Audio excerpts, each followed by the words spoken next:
અમારી સમ્રાટ સમાચાર ચેનલ સબસ્ક્રાઇબ કરો, લાઈક કરો, કોમેન્ટ કરો અને જોતા રહો પળે પળના દરેક પ્રકારના સમાચારો। મહુવા તાલુકાના કોટિયા ગામે સિંહ ગામમાં આવી ચડતા ભયનો માહોલ।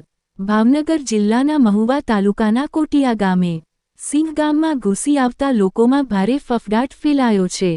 આ અંગે ખેડૂત આગેવાન વહતુમભાઈ કામળિયાએ જણાવ્યું હતું કે સિંહ ગામમાં આવી ગયો હતો અને એક જ રાત્રિ દરમિયાન 3 પશુઓનું મારણ કર્યું હતું।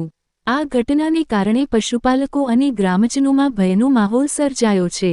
છેલ્લા ઘણા સમયથી ગામમાં તેમજ ગામની આસપાસ સિંહ અને દીપડાના આંટાફેરાથી ગામમાં ભયનો માહોલ જોવા મળી રહ્યો છે। જો કે એક સિંહ દ્વારા ગામમાં પશુનું મારણ કરેલ હોવાનો વિડીયો સોશિયલ મીડિયામાં વાયરલ થઈ રહ્યો છે।